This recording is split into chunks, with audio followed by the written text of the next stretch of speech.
Dad, didn't you promise Mum you weren't going to get any more big video recorders in? Yeah, sorta. Then what's this? Oh dear. Right, yes. Let's have a look at this. Okay, let's see what we have in this. It's certainly big and heavy. Okay, long play VCR. So that'll be an N1700 then. Although I actually do have quite a lot of N1700s already. I actually have quite a few N1700s already. They weren't particularly rare. So it's a machine I know quite well. But hang on a minute. 4-digit tape counter. N1702. It's the later N1702. This is actually quite rare. I've never seen one of these before. The N1700, the one with the 3-digit counter, is not that unusual, but this is a good deal rarer. So yeah, I'm looking forward to this now. It's the same format, of course, takes the same tapes, makes the same kind of recordings. So it will take tapes such as this and record up to 3 hours on that tape. The tape will go in like so, and then we'd hit on and then start. However, it will need some work before that point. It's good that the that opens and closes and takes the tape properly. That's all a good, encouraging start. But I won't even power it up yet. Oh, it'll need a mains lead as well.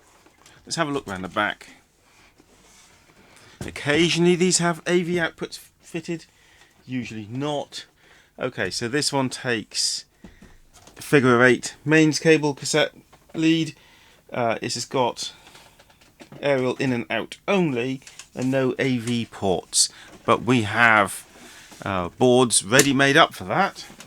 Assuming I can get this working, I'll fit this to it later. This has got a video output circuit that you require to add video output to that. I have these boards if anybody needs them very cheaply. You can make them up in composite mode like this, or Luma and Chroma for S-video out. But if you do that, then you probably want to do composite as well. So you've got both output types. So email me if you want some of those blank boards. I have several still left. Firstly, let's take the top off and just generally inspect it, and then we'll look underneath at the condition of the drive belts. Okay, sometimes these top cabinets can stick on a little bit.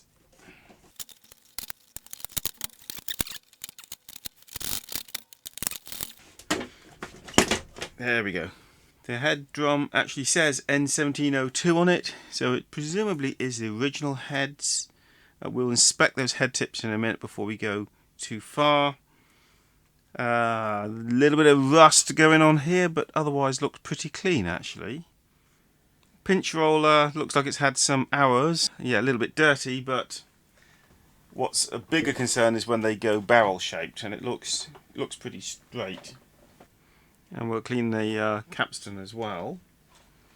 And I see a certain amount of contamination on the lower drum here. So just a little bit of mottling. So I'll need to clean that, I think. Now, I'm a little concerned that it allowed me to eject the tape when it actually appears to be laced. This guide should be at the front, not the back here. So it's in laced condition. Well, that should have locked out being able to take the tape out, so that's a little confusing. And I can see why. This happened the other day on another machine of mine. This latch here is supposed to go across. There we are. It's supposed to be sprung loaded and go back into the locking position here to prevent the eject from working when it's laced, but the that's gummed up. That needs a bit of cleaning and lubrication. It's got some dried up oil on it, so that'll be why it allowed me to do something it shouldn't have allowed. Yeah, the grease is set to goo. I've cleaned the grease off this with isopropyl alcohol. I'll let that evaporate before I apply some fresh grease in a moment. But before we spend too much time working on this machine, and I'm sure there's more components to check the lubrication of under here, I think we need to check the condition of the head tips, because if they're shot, then we're not going to be going any further until we get some replacement heads with this machine. Okay, so there's one of the head tips right there, and you can see it's sort of glistening, but it looks a little contaminated, so I'll just clean that off.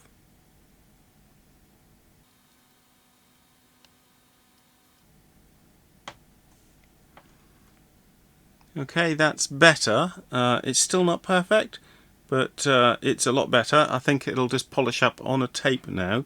Let's look at the other one. And again, it looks contaminated, but it's intact.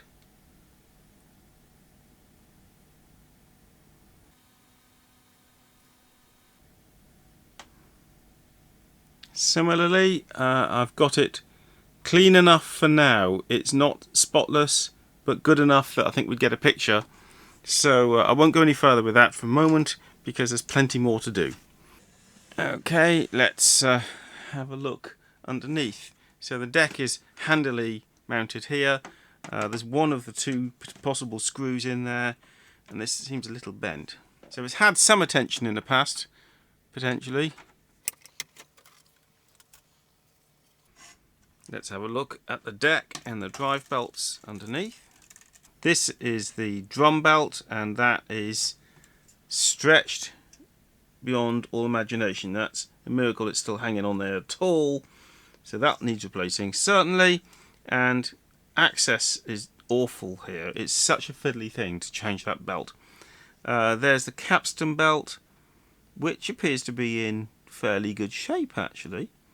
And the other belts here, one's to a tape counter and one's to a braking motor, and remarkably they all look good enough to go. So I think right now we're just going to go ahead and change this drum belt, because though that's sort of rotating, it's not working. I'm not used to seeing quite this board on here. That's somewhat different, I think, to the N1700s. What I tend to do is I slacken off the 3 screws to give myself some wiggle room, and then I can get this belt replaced. But it's so hard. So I've taken the bottom one off and slackened off the top 2, and hopefully that'll leave the other 2 belts in place while I manoeuvre a replacement into place here for the drum belt. This is the drive belt I found to be successful, 76mm by 5mm. So I bought a number of these. I'll provide some information where to get them from. There it is, Deck Tech 76 by 5mm. These used to be really hard to source, but this supplier has... Okay, so the original belt feels thicker than this one, but it's the same width, and as you can see there's a lot more twang to that, so that's going to fit nicely. I think I'm going to take this screw right out. I'm really struggling again. This is just a horrible job. It's surprising really when Philips have always been, or nearly always been, so centered on manufacturability, making the product easy to build, that they had this really difficult assembly here. I do wonder how they did this in a factory. Maybe they had some sort of jig that helped them to locate the belts.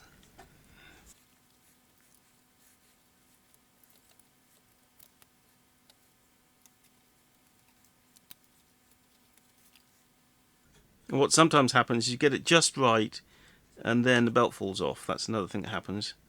You think you've got it perfect and then it falls off. Okay, we have that in place. Would you believe I've dropped the screw somewhere and I can't even see it now? Oh, this whole thing is horrid, isn't it? Right, found the screw, so I'll put this back in the other location.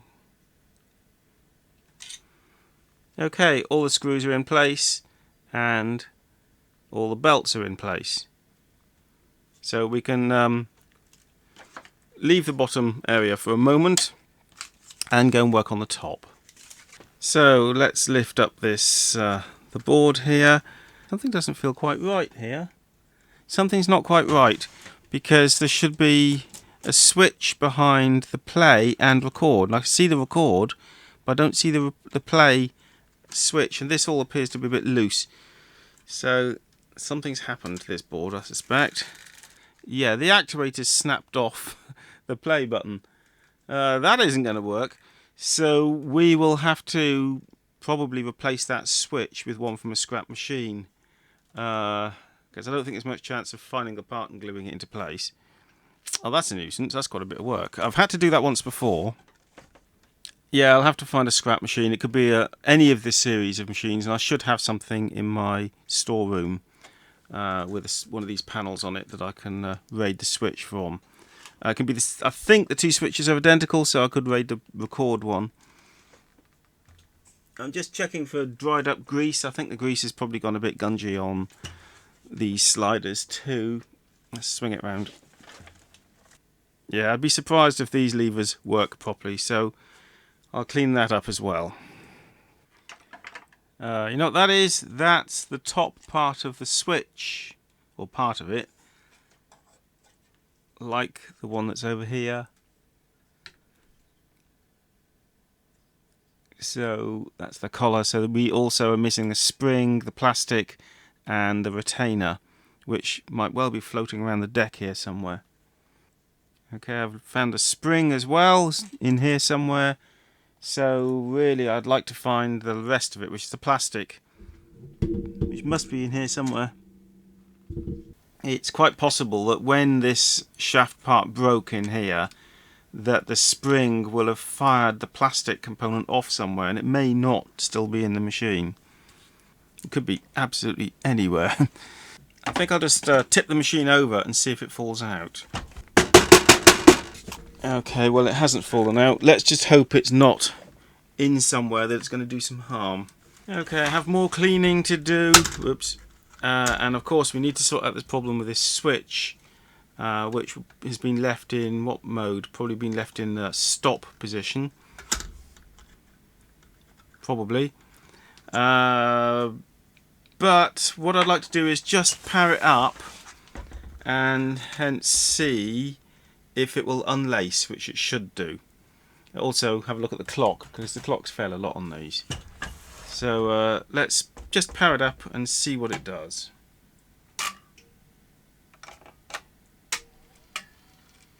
Not really what I was expecting, to be honest.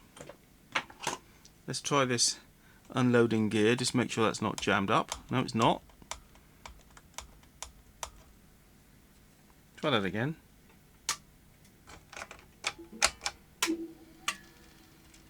Okay, so we appear to have a power supply fault. I'm going to guess that the UA723 or LM723 regulator chip has probably expired. So another thing to add into the work we need to do to this machine. There's plenty to do. So you might think we're still working on our 1702 here, but no, this is a junk 1700 I found in my storeroom. It also has a broken play switch, but the record switch looks okay, and I believe it's the same kind of switch. So my plan is to desolder that switch and swap it over to our target machine. Looks like we've already had some soldering on this switch as well. On the play one. Interesting.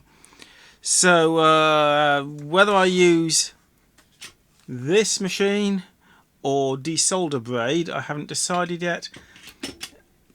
Yeah, which do you think? It's single-sided.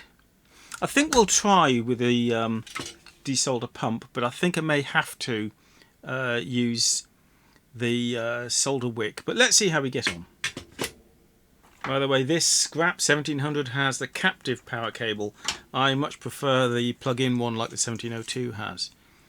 I think before any attempt at desoldering, we're going to have to add some fresh solder to all these joints.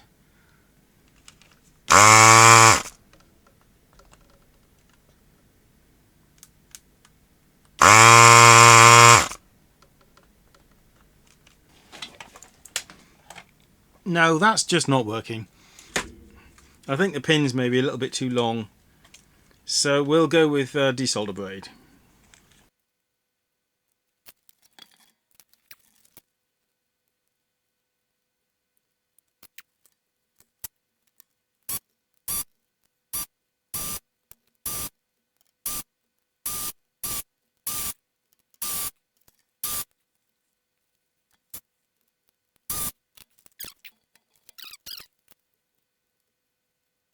Okay, having desoldered that from the board, I didn't really enjoy that. I don't think it's done it any good either. So I think we might just take this section out. Taking a bit of risk here because I could break it, but I think I might just see if I can slide this clip off and withdraw the center section and then install it in the target machine. If I take this off, can I take it that way? It's not clear to me how it's assembled. I don't know. Or should I just fit that whole switch? But the trouble is some of these pins sort of got a bit hot in the desoldering process. Right, so I've tested that all of these triplets, all the pairs on this side are working. That's to say the normally closed and the common. So now let's try the normally open with the button pressed. Maybe a good thing I checked. I'm not seeing this very last set of contacts from working. It may be that I've pushed the pin through too far when I was desoldering it and it got a bit hot and bothered.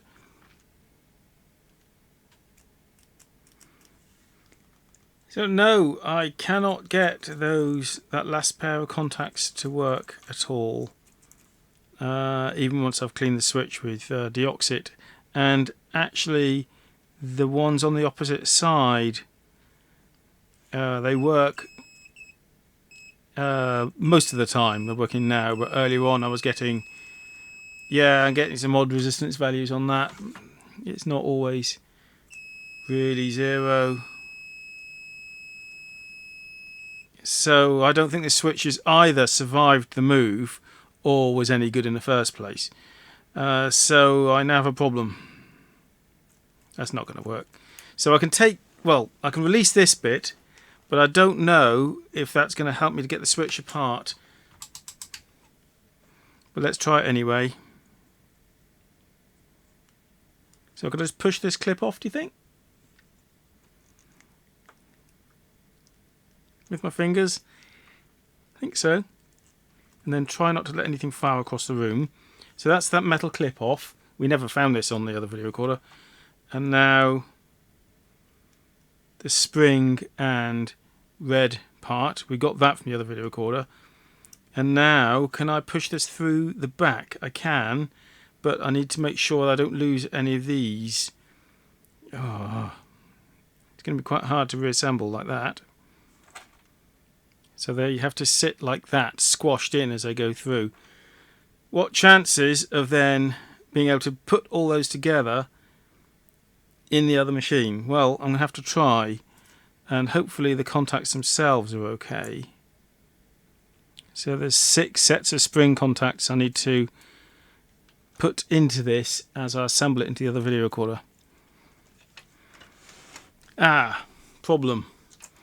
I can't withdraw the broken switch because this is in the back. Oh dear. This idea is not going to work because I can't get to the back of the switch because of course it's on the board. Oh no. So I'd have to take this off anyway. Well, that's what I'm going to have to do. I'm going to have to take this off anyway and see if I can make one good switch out of the pair. I've got no choice. But I'm going to have to be perhaps a little bit more careful with the amount of heat I use getting this switch off. Maybe I'll do one pin at a time. Very, very carefully work on one pin at a time.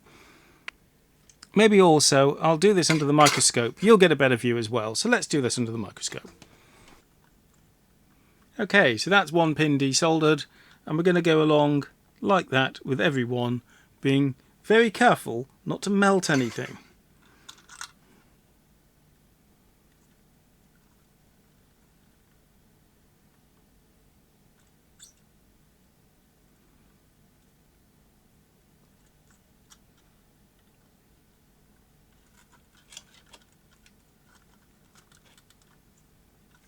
And another. Desolder braid can do a great job, can't it?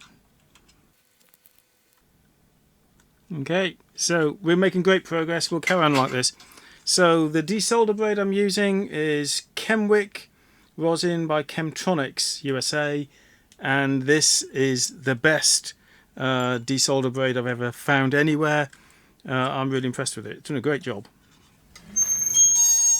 Okay, I've desoldered everything. Let's see if the switch comes out. Okay, hopefully I have enough bits now to make one good switch. I'll also clean up the board, of course. Right, here's our switch we're hoping to repair. That's the front, so I should be able to push the broken part out the back. If I do lose any of the contact springs, I'll have a spare set from this. Right, so that's our broken one, and the intention is then to take that away, insert it here, and to get all of the contact sets inserted in the same way as we go along. Microscope, I think. So here's our first set of contacts, which I never quite released from the last switch. Okay, so you see which way they go. So I've got to build, and don't let them do that. They've got to be snugged in before it moves along. Right. So I'm going to, before I assemble a switch, make sure that all the wipers are clean with gentle use of the fibre brush and some isopropyl alcohol. Some of them, like this, do look quite grotty. So it might be that there wasn't anything I did wrong when I removed the other switch, but just the switch was not in serviceable condition. There we go, one pair of contacts done, two more to do, and then we should be good to go. So there we are, all the contacts are assembled. Imagine how good it would have been if I hadn't put the slider in upside down. So there's a notch here, and it won't go into the body because the slot is on the top there. So it's a bit of a start again job. Oh well, never mind, silly me. Okay, that switch is good, I think. So now I need to assemble the front of it, which will be the spring and the catch, and then test it. So the spring, no, we have the red piece first, which is a kind of a holder for the spring, then the spring, and then the clasp that holds the spring onto the plunger.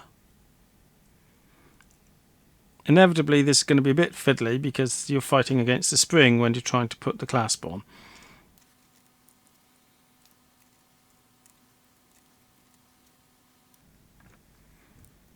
Okay, I think that clasp is on pretty good, the spring is on properly, so all I have to do now is test the switch. Okay, I've been through all the contacts, all the normally closed and normally open contacts here, and they all work properly and the mechanism is working nicely. So we can solder that back onto the board, and that is one problem solved. Right, I'm going to solder this on, and again I'm going to be careful not to concentrate heat in one place for too long. Okay, so there's the record switch on that side, and here's the play switch, which won't engage at the moment because we've got the deck in the wrong place, but if it did, it would do that, and the switch is working properly. So one more thing fixed.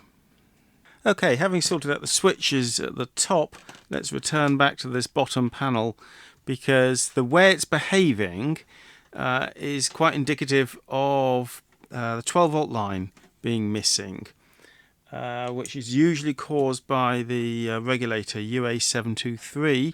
Let's just prove that first.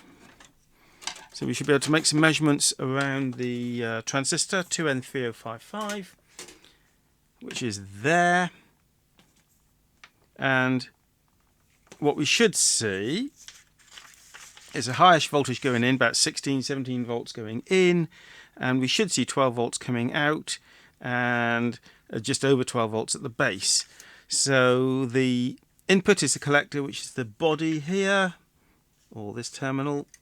I'm not sure if it's insulated actually, we're not making any assumptions. Heatsink here I think is insulated from the transistor body, because the transistor body is a collector, and that's at this sort of 17 volts input, so that'll be there.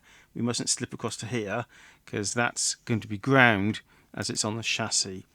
So let's first just see what voltage we get on the input there, and then we want to be looking at the emitter, which is the output here, and the base.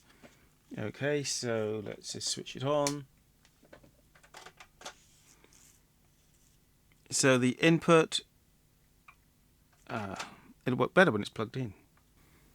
So we should see the input voltage there when I switch this on, of about sort of 17 volts. Oh, I didn't like that noise. That scared me a little bit. Was that something chattering, like a relay chattering? Alright, do that again. 20 volts input. No output. There is no input or output voltage to speak of on the 2N3055. That usually indicates the regulator IC here is not working. I mean, it could be a fault elsewhere, but I'm going to start with that IC because I've had them fail so often.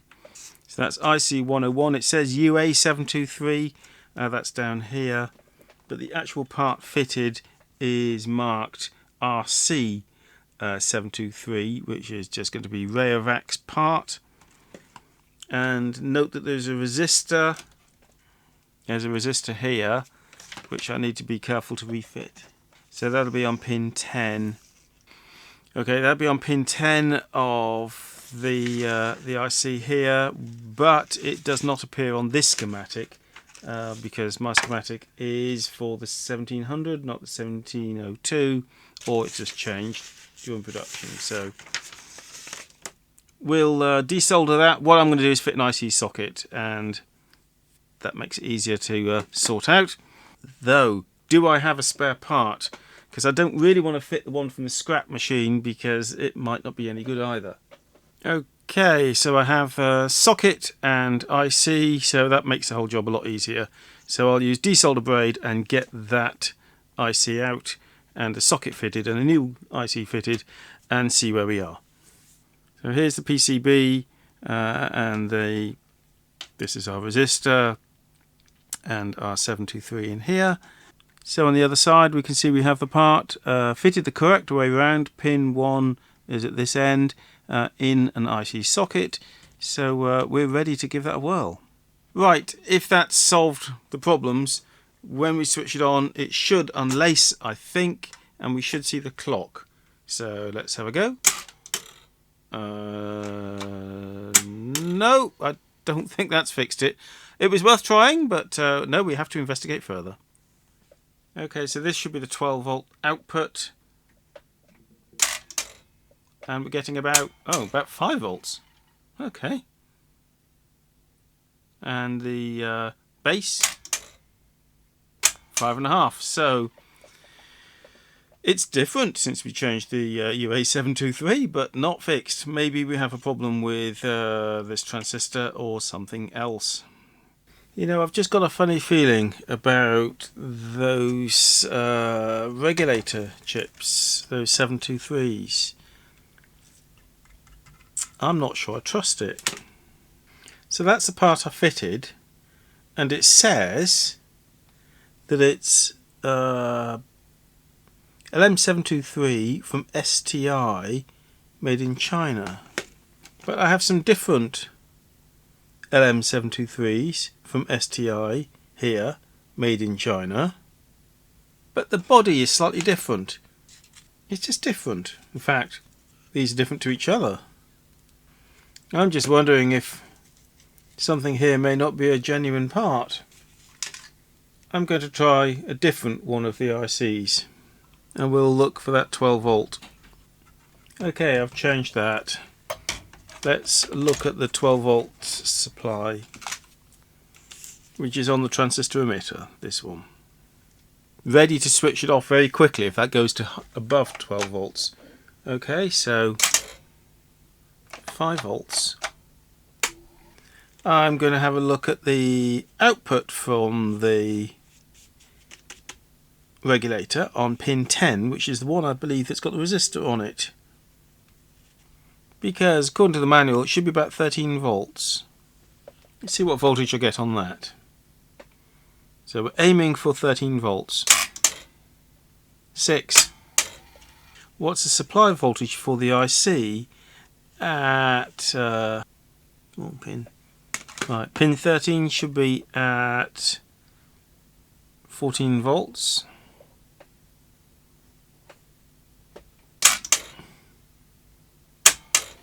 Nothing there. Pins 5 and 6 should be at 7 volts, but that's what's wrong. There's a test pin for that. Pins 5 and 6 should be at 7 volts.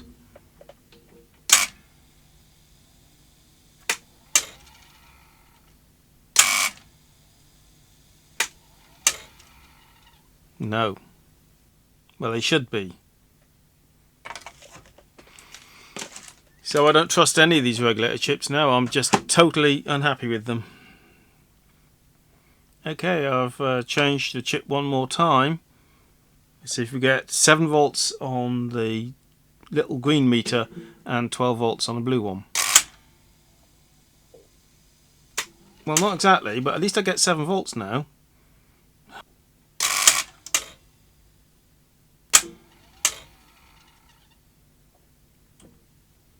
So I got the 7 volts this time. And I think we got 12 volts for a moment, and then it tripped out. There was some sort of burp noise coming from somewhere. I don't know what that is. A relay? Maybe? You know, all these 723 chips, LM and UA 723s, seem to be giving different results. Some of them give me the 7 volts at the test point, but none of them seem to give me 12 volts on the output of the 2N3055. So have a look at this one, for example. We have 7 volts on the test point, but only 5.5 volts on the output. I just don't trust any of these 723s. I wish I bought some decent ones from RS Components. Special delivery. Ooh, just what I need. Right, these should be decent parts. So this is a UA 723 from Texas Instruments. Okay, let's see what happens. We're still only getting 5 volts, so there's some other fault going on here, but at least now we know it's not that part. I had to order 25 of these from RS, it was their minimum quantity. Oh well, that'll keep me going for a while. Pin 13 should be at 14 volts. Let's look at that. No, that's about 7. Pin 4 should be at 7 volts according to the schematic, but since the 12 volt line is so low, I would be expecting to read more like about 2 volts on that one. Let's have a look at pin 4. Yeah, 2 volts. So that says the resistor divider around pin 4 is working properly. Just doing a DC test here. Pin 1 of the relay, which is one of the switched outputs of the 12 volt line when the relay is made, is 3 ohms to ground. That seems very low, so maybe we have an overload. We could try unplugging some of the things that connected to that, plug 5 and 8 and 7, and see when that really low resistance disappears, and we may get a little bit closer to where that short circuit could be.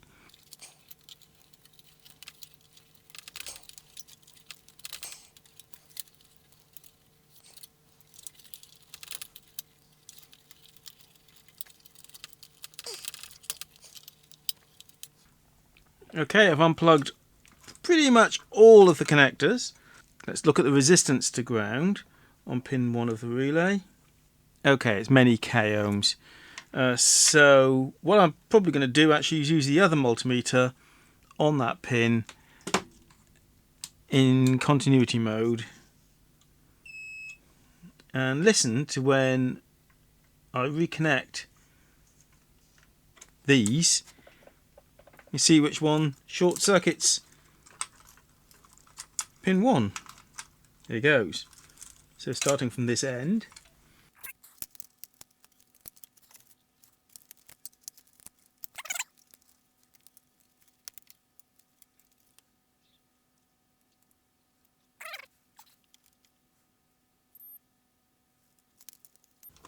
Okay, so we have a short circuit just on P5, sort of 3 ohms. P5-1, I think that will be, which is which end? Top. So I think this brown wire here is going to be our short to ground. We'll just prove that. Right, it gets grounded, gets shorted to ground when I plug this connector in. However, despite the fact that that clearly grounds, and this is ground, right, clearly grounds that 12 volt line when it's plugged in, none of the pins on here are connected to ground. That's baffling. So as I plug this in, something gets connected to ground, even though none of these pins are. That's weird. On our P5 connector, this is the one that's being shorted to ground, the top one. But what's happening is it's coming back on this pin here. This is grounded. So we need to investigate why that pin, which is, I don't know which pin it is.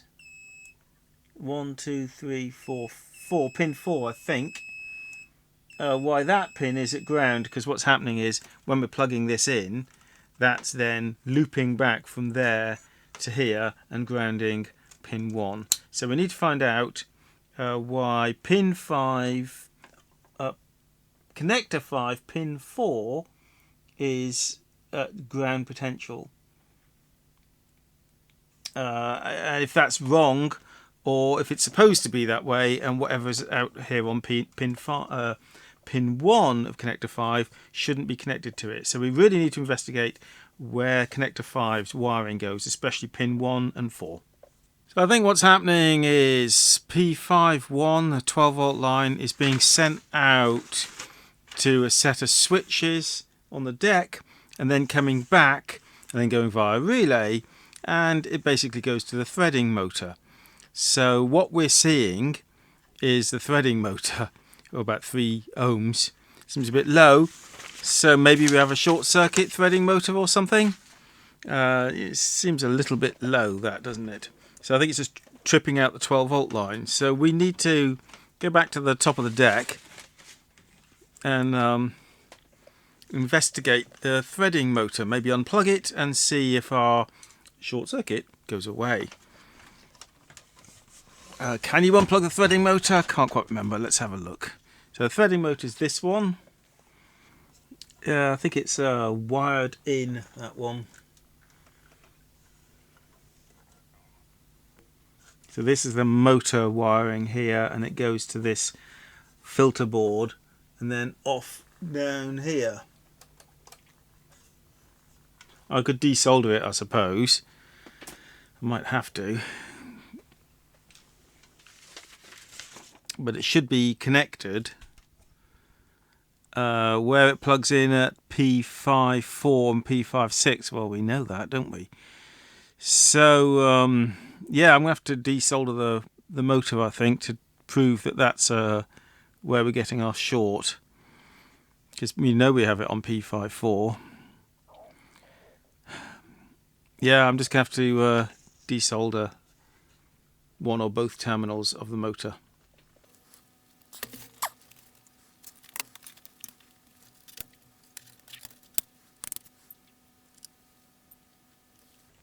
Okay, with the blue wire of the motor disconnected, our short on the 12 volt line has gone away. So it feels a bit like we have a short circuit motor. Little unusual.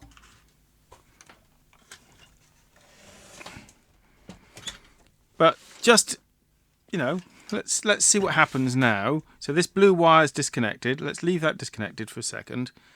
Refit this board. So clearly the loading motor is not going to work. It's not going to unlace as it should. But let's just see if, for example, the clock comes on now. Here goes. Wish me luck. No.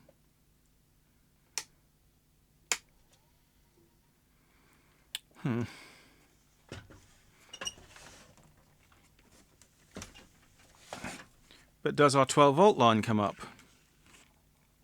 Okay, let's see now if we get our 12 volt line with that short circuit removed. Yes. Okay, but it can't unlace because the lacing motor is disconnected. So we have some sort of issue with the lacing motor. I'd like to see also if the clock comes up now. Because, of course, these clocks are prone to failure. Very often they get stuck segments and gibberish on the display, but they usually light up with something. So let's just see if we get anything at all. No. Oh, that's a little disappointing, but never mind. So we need to investigate the loading motor, because something's terribly short circuit there. I've disconnected the other wires from the loading motor PCB here. So it's actually got a pair of wires for the red terminal. So I guess it's, I don't know, is that force and sense, but maybe. And then the blue wire from the top. So now I should be able to, well, check for any shorts between here and ground. And if there aren't any, then power the motor just from the power supply and see if I can get it to unlace. Okay, so check between these terminals and ground. Should be nothing. So just check we're on ground. Right. So we don't have a short to ground. We will on one of these terminals.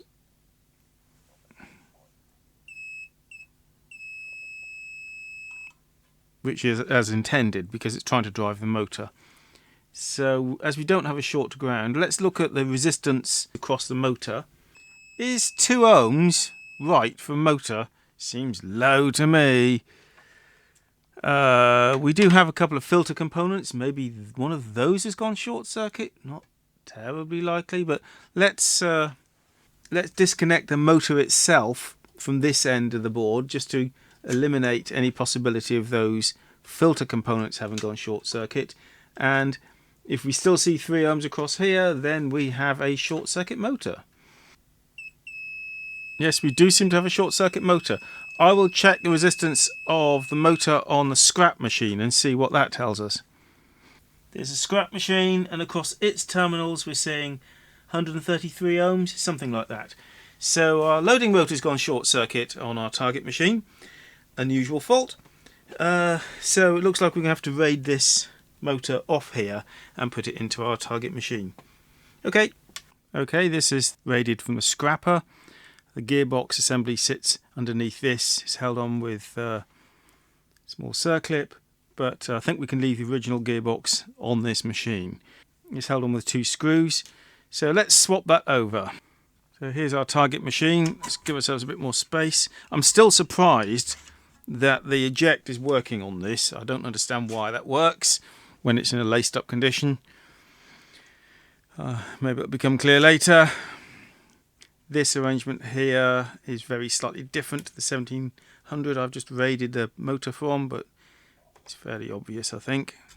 That's one of the screws.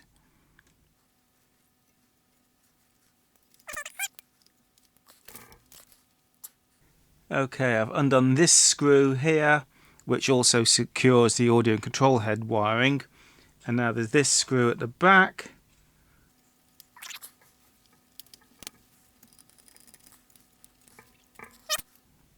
And now let's release the gearbox. Leave that in place.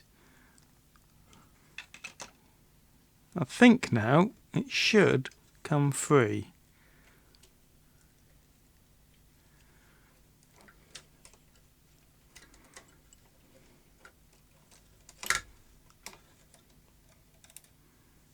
Okay, here's our suspect one. Let's just again check that motor resistance.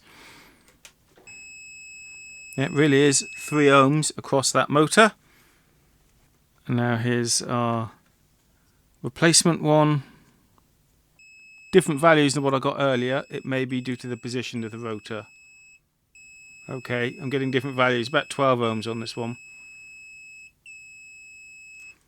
If I can, I'll squirt a little bit of switch cleaner into the back of the motor here. Might just make sure it's in good order. I think I'll put something like 10 or 12 volts across this from my power supply. Right, I've got 9 volts. This is the presumed good motor. And though you can't see it, it's taking about 100 milliamps. Let's just test our suspect motor in the same way. I bet it works now. Yeah, it's kind of going round. But what you can't see is that my power supply is current limiting at 1.2 amps. That is a bad motor. Good. Right. Now we've proven that.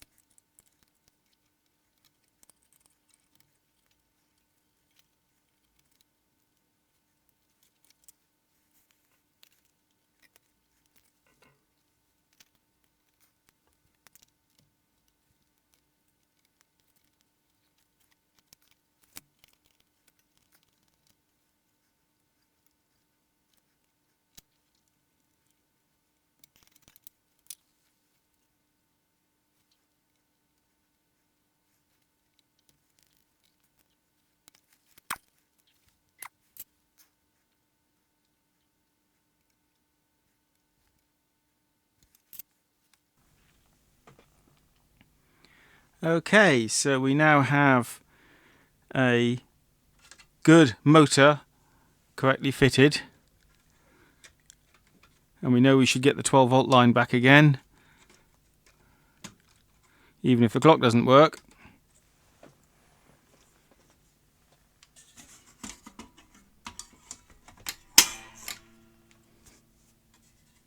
Well, we'll leave this off for a moment.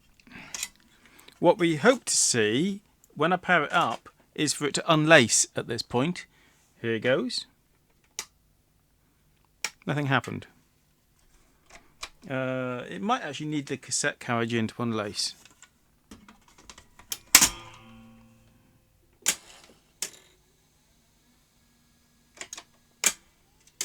It sounded like it tried to unlace and got stuck, and now the eject is not working, which is kind of what it's supposed to do.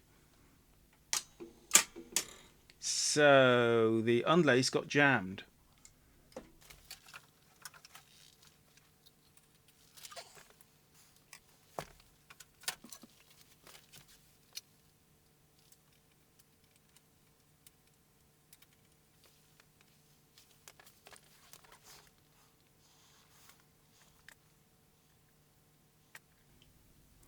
Is it a planetary gear in here? I think it might be, but I'm not going to worry too much about what's going on in there. I'm simply going to replace it if it transpires that that's not working, because this works. That can rotate. I've not had to fiddle with this mechanism for such a long time that I can't quite remember how it's supposed to work.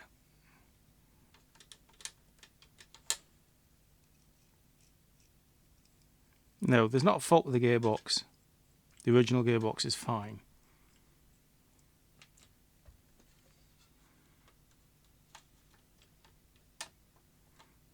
I think it's a lubrication issue. Let's clean up the lubrication on this part of the mechanism.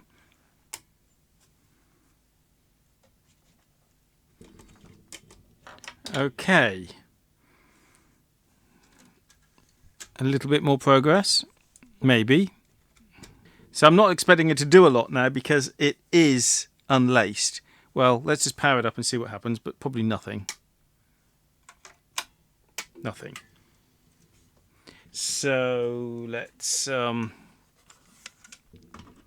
put the carriage back. Again, power up.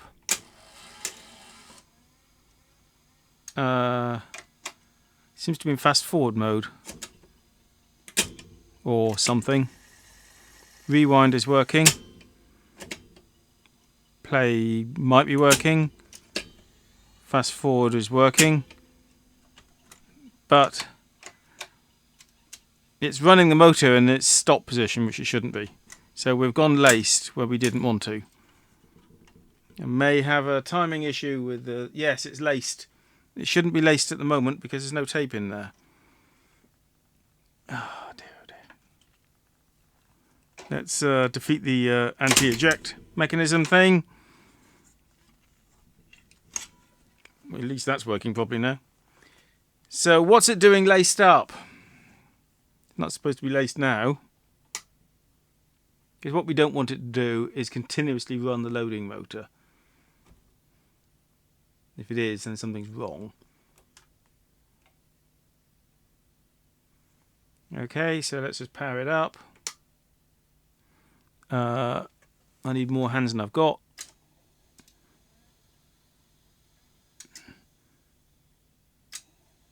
No, it's not running the loading motor. But it shouldn't be laced up. So, fast forward.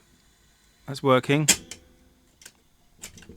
Not much luck with rewind at the minute. Oh yeah, rewind.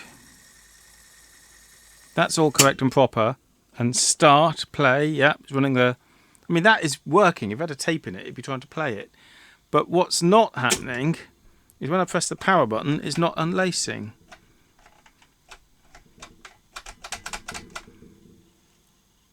And if I interrupt the power, I think it's supposed to unlace, isn't it? No?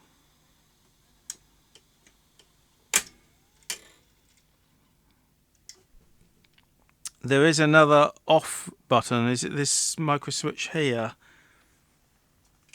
Which operates when you press this eject. No, that's not working either. So it's got some sort of logic error because it's permanently laced when it should be unlaced. Tell you what I've just done is applied a voltage to the motor and unlaced it. I'll show you. I'll do it. I'll lace and unlace again. So get the polarity right. So that's disconnected there, the wiring to the board. And that's laced.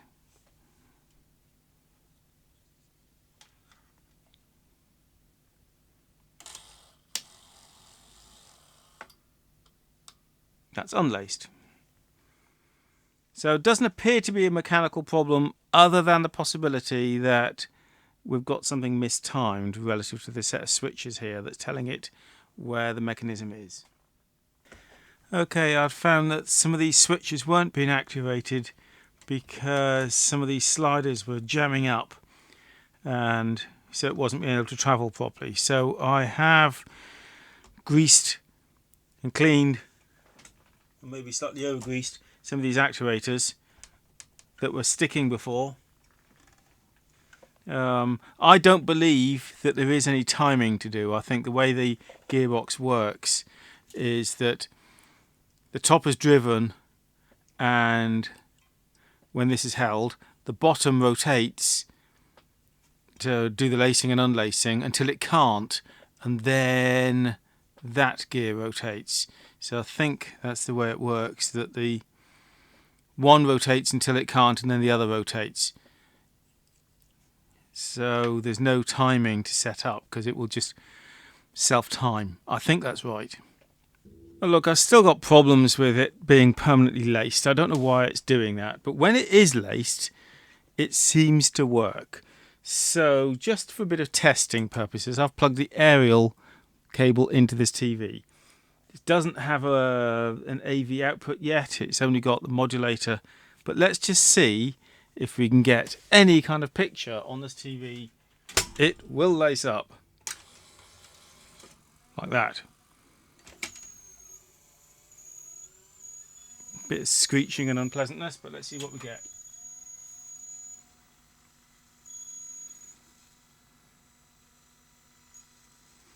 Okay, nothing, but it could just be off tune. Oh my goodness. Oh, I was not expecting that.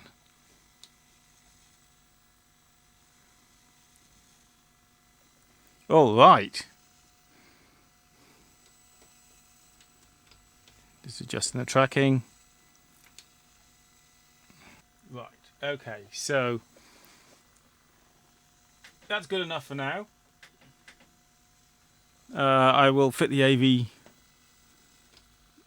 connectors later. So we just need to work out why it won't unlace. it keeps lacing and refusing to unlace. So we've got some sort of fault there, and the tracking is not perfect. It's occasionally drifting out a little bit. Maybe the tape path needs a good clean. But, you know, that's good progress. Okay, let's stop there. This video is about an hour long. Getting a bit too long now. But we've made huge progress anyway. We've gone from a machine that was completely dead to something that's giving us first pictures and sound, and they look fairly good. So that's a great progress from what was, you know, a junk machine. Now, why is it stuck in always being laced? I'm thinking that this relay, that's the one that's on the board underneath, on the power supply board, I think it's possibly energized all the time. That's my guess at the moment. So we'll have to work on that some more in the near future. You might say, oh, is there anyone I could refer to? Anybody out there who knows these machines really well, who I might be able to ask? But no, I think there's so few people left who know anything about these machines. I'm one of the few. I really am on my own here. Okay, never mind. I'll do plenty more content on audio and video technology in the near future. Bye for now.